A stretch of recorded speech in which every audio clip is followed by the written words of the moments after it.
don't even know how to start this. This is one of those things. I don't even know how to start this like CSBR postgame show because it was so bad. It was absolutely embarrassing with how this team performed today.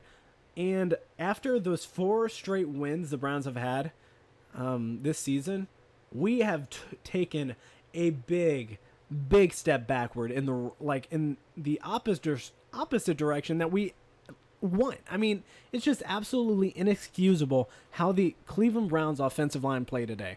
The fact that we couldn't get Baker Mayfield anytime, and don't get me wrong, his first throw of the game, the pick six, absolutely horrible.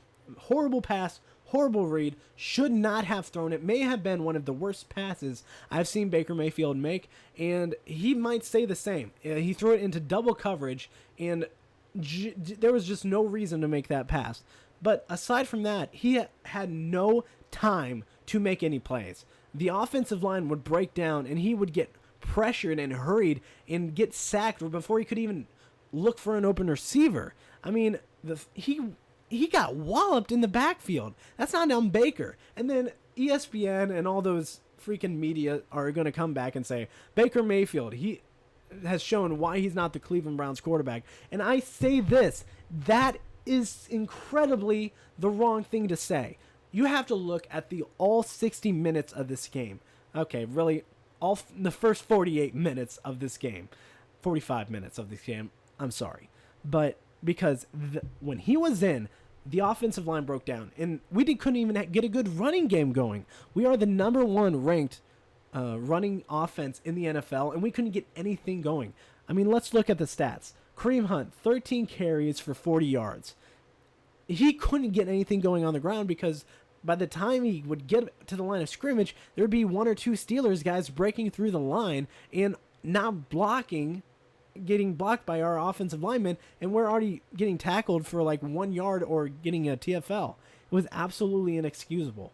And I really don't know how we're going to fix this. I mean, when you look at our games through the air, Baker Mayfield was 10 of 18, 119 yards, and a touchdown with 2 interceptions. First interception was 100% on Baker. Second interception, 100% on Baker. But on that second interception, it was, what was it? Was it third or fourth? I believe it was third down. And he just, it's one of those situations a rookie makes. Instead of throwing it out of bounds, he felt like he needed to force a pass and ended up throwing it into horrible coverage and getting an interception. So I really don't know what the Browns are going to have to do to move on and win against the Bengals next week. Because when you look at this team, we have the weapons. We have the weapons to be good. We have the weapons to be a successful team. But we just can't get everything put together, and every week it seems to be some sort of little issue. And it's kind of been leaks the last couple weeks. Like last week, our defense wasn't playing that well, and then the second half offense didn't play that well at all. So there's been cracks in our team throughout the last couple weeks, even though we've been 4-1, which has been great to see. But those leaks really showed, and those leaks ended up being giant, massive holes in this team that have broken open. And yeah, so whenever we look to play, we have to focus on our offensive line. That has to be the number 1 go-to going into next week. Our offensive line, I know we had a new guy on, was it right guard? I know Chris Hubbard was in today. But aside from him, I would love to see the grades that our offensive line got today. Because I guarantee there's maybe one that's over 80. I'll be shocked if there's anything over 75, honestly, because the way we played today was not up to par with what we are capable of playing. I mean, I don't even think we got many guys that caught more than I mean, Austin Hooper led us in catches, 5 catches for 52 yards. Jarvis Landry had 3 catches for 40 yards. And then Odell only had 2 catches for 25 yards. So it's not even the fact that we didn't try and get it to him. We couldn't even get the ball out of the pocket because it was breaking down. And Hollywood Higgins caught a touchdown pass, but when you look at the score in at the end of the day, 7-38. You don't care if you get a touchdown pass. I mean, great, you get stats on your resume or whatever, but it's just pathetic. This was an absolutely pathetic showing, and I hope in the post game show, I hope our team is not lackadaisical. Yeah, we didn't show up today. We didn't do what we needed to. We sucked. There's no excuse for what happened today. There's absolutely none. We have great offensive linemen, and they played like peewee football players. So when you go into next week, for this week, when you go into practice, you got to work on the offensive line.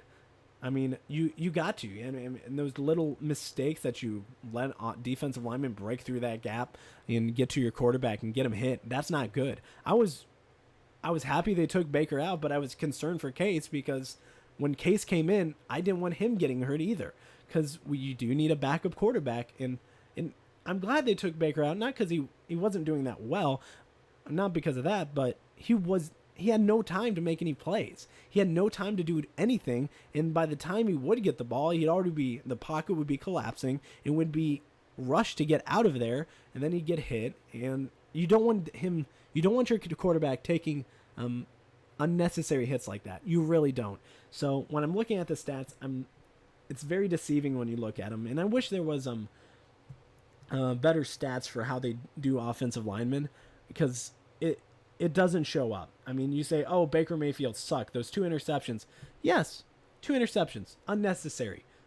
Bad passes, for sure. But that doesn't explain the whole story of why this team sucked. And I have to give props to our defense. I said this during the entire game. While our defense did really well, they were put in horrible, horrible situations. When we went for it on 4th and 1 and 4th and 2, I understand it's short. I understand you're trying to get momentum going, but you're inside your 30. If you don't get that, we saw what happened. It was 7-24, I believe, at that time, and yeah, they ended up getting us getting a stop right there. Ended up scoring on that drive and taking a 31-7 lead. So that pretty much was not really a 14-point turnaround, but you put yourself at a worse advantage there. So, and I think it's hard to place this entirely on the offensive line. It kind of goes with the coaching staff too, because you're not setting up good play call for them to protect the quarterback or get a good running game going. Because I saw us running up the middle a lot. There wasn't many running plays where we tried going on the outside. At least that's what I thought. But I got to give, even though the score doesn't really say it, our defense played well today. I mean, let's look at the stats for our defense. We had 5 pass deflections, 2 by Terrence Mitchell, 1 by Olivier Vernon at the line, Kevin Johnson and Denzel Ward. They each had 1.